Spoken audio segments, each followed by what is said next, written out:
अस्सलाम वालेकुम, welcome to my YouTube channel Farheen food secrets. कैसे हैं आप सब? आज की मजेदार सी रेसिपी जो मैं आप लोगों के साथ शेयर करने लगी हूँ वो है मजेदार सा शोरबे वाला अरबी चिकन। अरबी चिकन का सालन बनाना बहुत ही आसान होता है और इसको हम चपाती नान के साथ बहुत एंजॉय कर सकते हैं। ये बहुत जल्दी से बनने वाली बेहतरीन डिश है। तो अब हम इसके इंग्रेडिएंट नोट करते हैं और इसको बनाने की तैयारी करते हैं। और इससे पहले अगर आप मेरे चैनल पर नए हैं तो प्लीज मेरे चैनल को सब्सक्राइब कर दीजिए, बेल आइकन भी प्रेस कर दीजिए ताकि मेरी नई आने वाली हर वीडियो का नोटिफिकेशन आपको मिलता रहे।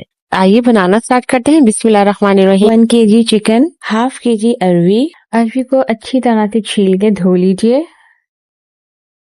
3 दरमियाने साइज की प्याज ले लीजिए, 2 दरमियाने साइज की टमाटर, 3 से 4 हरी मिर्चें, 1 टेबल स्पून अदरक लहसुन पेस्ट, 1 टेबल स्पून धनिया पाउडर, हाफ टी स्पून जीरा पाउडर, 1 टीस्पून लाल मिर्च पाउडर, हाफ टी स्पून हल्दी पाउडर, नमक हस्बे जायका, 4 टेबल स्पून दही, हाफ टी स्पून पिसा हुआ गरम मसाला, जीरा हाफ टी स्पून, 2 दालचीनी के टुकड़े, लौंग, काली मिर्च। चलिए बनाना स्टार्ट करते हैं। बिस्मिल्लाहिर्रहमानिर्रहीम। अब एक कुकिंग पॉट में तकरीबन हाफ कप के बराबर ऑयल लेंगे। जैसे ही ऑयल हल्का सा गर्म हो जाएगा तो हम इसके अंदर स्लाइस की हुई प्याज ऐड कर देंगे और प्याज ऐड करने के बाद अब प्याज का गोल्डन ब्राउन करेंगे। मुसलसल चमचा चलाते रहिए ताकि प्याज जले नहीं और प्याज को गोल्डन ब्राउन कर लीजिए।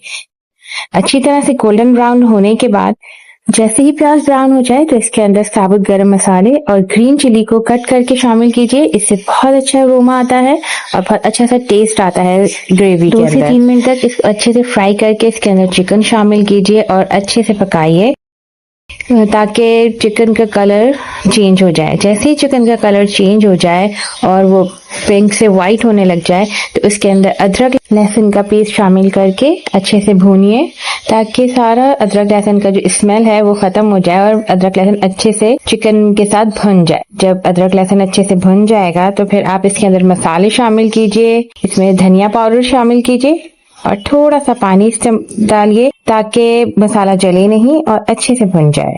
और इस वक्त आंच जो है हमें मीडियम लो रखनी है, बहुत तेज नहीं रखनी, नहीं तो मसाला जल जाएगा।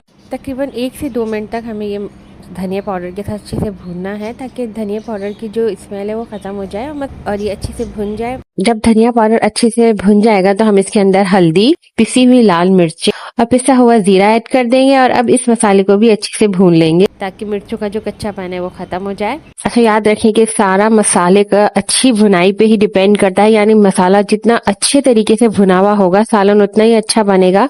और जो ये शिकायत होती है कि प्याज अलग है, शोरबा अलग है और मसाला अलग है, तो अगर आप इस स्टेज पे मसाला बहुत अच्छे से भून लेंगे और प्याज और तमाम मसाले को यकजान करके एक स्मूथ सी ग्रेवी रेडी कर लेंगे तो फिर ये शिकायत हरगिज नहीं होगी और बहुत ही स्मूथ सी जो है ग्रेवी रेडी होगी जिसमें मसाला प्याज वगैरह सब बिल्कुल यकजान होंगे। जैसे ही मसाला भुन जाएगा उसकी पहचान यही है कि ऑयल सेपरेट हो जाएगा और अच्छी सी भुनने की खुशबू आ जाएगी। अच्छा, और मीडियम लो फ्लेम रखेंगे, बिल्कुल भी हाई फ्लेम में रखेंगे ताकि मसाला जले नहीं। अब इसमें नमक शामिल कीजिए और अच्छे से मिक्स कीजिए चिकन के साथ, अच्छे से भूनिए। अब इसके अंदर 2 टमाटर मीडियम साइज के उनको पेस्ट बना के शामिल कीजिए। इससे ये होगा कि आपकी ग्रेवी बहुत स्मूथ तैयार होगी और टमाटर अच्छी तरह से पूरे मसाले में शामिल हो जाएंगे, वो मोटे मोटे नहीं दिखेंगे और प्याज मसाले और टमाटर बिल्कुल एक स्मूथ ग्रेवी तैयार करेंगे जो कि बहुत अच्छी लगती है खाने में भी और देखने में भी। टमाटर को अच्छी तरह से हमें भूनना है ताकि उसके कच्चापन और उसकी स्मेल बिल्कुल से खत्म हो जाए और ये तमाम टमाटर और तमाम मसाले बिल्कुल एक स्मूथ ग्रेवी तैयार हो जाए। अब इसको 5 मिनट के लिए कवर करके पकाइए ताकि टमाटर का पानी बिल्कुल ड्राई हो जाए और बिल्कुल से ऑयल सेपरेट हो जाए और टमाटर और तमाम मसाले यकजान हो जाए। अब इस ग्रेवी में 4 टेबल स्पून दही अच्छी तरह से फेंट के मिक्स कीजिए और इसको अच्छे से मिक्स कीजिए और भून लीजिए। इसको मुसलसल चमचा चलाते रहिए ताकि मसाला और ये सब ग्रेवी पतीली में ना लगे और जले ना सालन। दही को बहुत अच्छे से मिक्स कीजिए चिकन और मसाले के साथ और 5 मिनट के लिए आप इसको ढककर पकाइए